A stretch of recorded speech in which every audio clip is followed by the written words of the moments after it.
So how does AT&T work? AT&T is an American telecommunication company that offers wireless internet, cell services, and media services. In terms of the internet services they provide, they offer AT&T Fiber to users who want fast download and upload speeds and are willing to pay the price for it.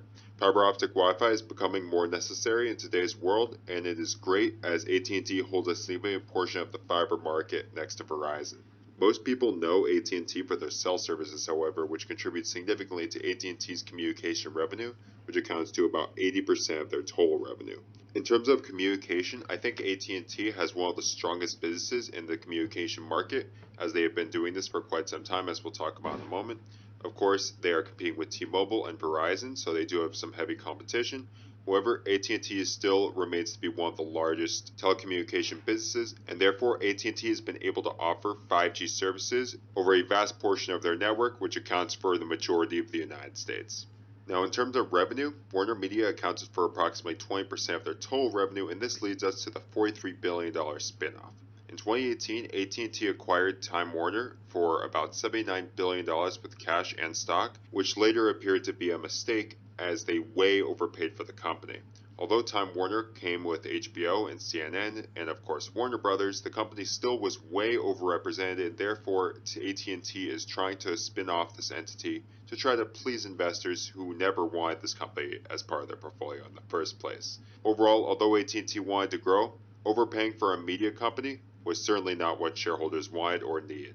Not only that, but a few years earlier, in July of 2015, AT&T purchased DirecTV to enter the cable business, and they once again overpaid by spending $67 billion on the business. They are still a owner in DirecTV, which now offers DirecTV Stream to compete with its fellow streaming competitors. In recent years, they have lost subscribers, however, the company does profit from the business, and they've taken a $15.5 billion write-off as a result of their loss on purchasing DirecTV.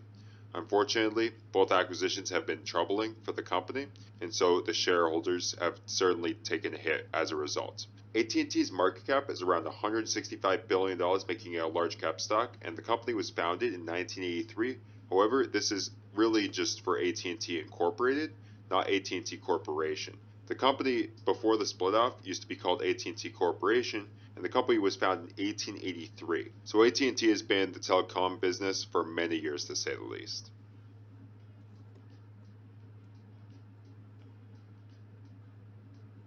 Now let's analyze the industry. There has been good growth in the American telecom industry in recent years. Paid TV services have grown slowly, and I'm concerned about the growth of the cable industry as well, so their ownership in DirecTV is risky in my view, and I know that it seemed like DirecTV was trying to be completely sold off, but unfortunately DirecTV was not fully sold. In terms of the cell service market, I see significant growth in the future for this, and I've also noticed that there's been significant growth in the past for this industry as well. There has consistently been increasing prices for cell service plans, and many telecoms have benefited from this. Of course, this doesn't help us consumers, however, the companies are benefiting tremendously off of this. The internet market has grown slowly as people may opt to use mobile hotspots in the future for those who have an unlimited hotspot. This is optimistic, however, I don't see much growth in this industry, and this is similar to what Grandview Research projects. In terms of AT&T's market share, they have been able to take on more customers in the cell service business despite T-Mobile's recent growth after merging with Sprint in the second quarter of 2020. AT&T has shown consistent growth in market share compared to its competitors, specifically Verizon. I think AT&T has grown due to their significant advertising and their fantastic bundle deals. They offer HBO Max as part of a bundle with their phone services and their internet services. Also, DirecTV can be bundled, so it can be easier for customers to just deal with one company and not multiple companies for different plans. This simplicity can continue to help AT&T take more market share in the long term in my view.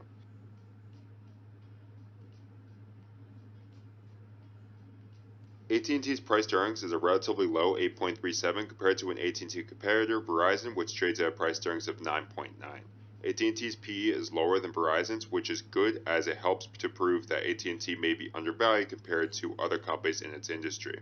The Dow PE currently is at about 18.2, while AT&T trades at a much lower PE, and that can help to suggest that there is an undervaluation of AT&T on the overall stock market. Also, AT&T has an historically low PE, as T's price to earnings is typically near 11, not 9 or 8.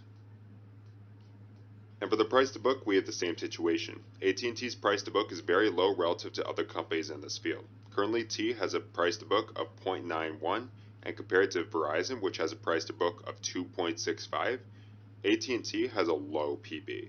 AT&T's PB is also quite low compared to its past PBs near 1.2 and 1.3, which is also interesting. I also want to note that this is a low PB relative to the S&P 500 PB of 4.2 currently, which is also near the PB for the S&P 500 during the dot-com boom. This can be good since AT&T has a price to book considerably lower than 4.2.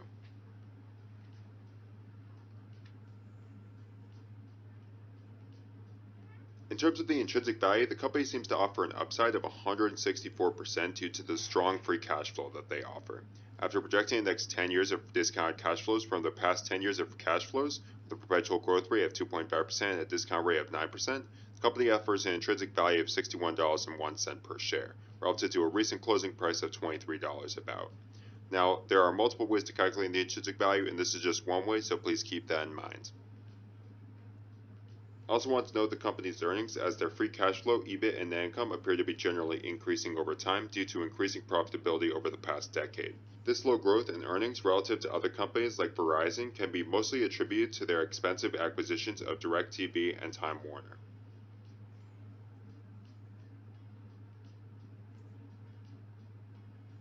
AT&T does not appear to buy back its own stock according to the shares outstanding record, as they have consistently increased over time. When a company buys back their own stock, the goal is that the book value should increase and the intrinsic value should increase as there are less outstanding shares in the market.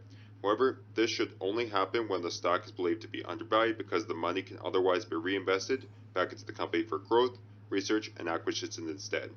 In this case, AT&T is focused more on their significant dividend, which we'll talk about now. AT&T currently pays a dividend equivalent to a 9.09% annual yield with a quarterly dividend of 52 cents per quarter, so $2.08 per share per year.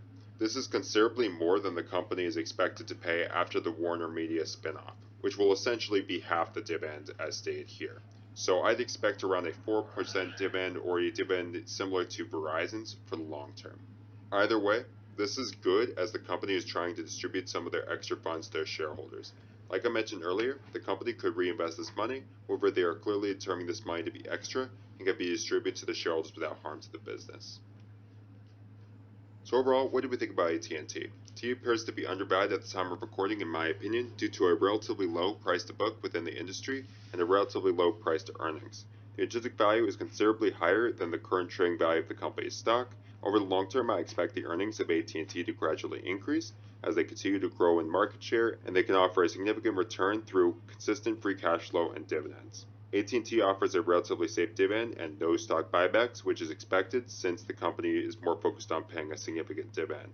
And as always, I am not a financial advisor or anything like that, and this is not financial advice, so please do your own research before investing. Anyway, thank you so much for watching. If you liked this video, please do like and subscribe, as it does help our channel, and please comment down below and tell us what you think about this company. We'll try to get back to you. Anyway, thanks again for watching, and have a great day, everybody.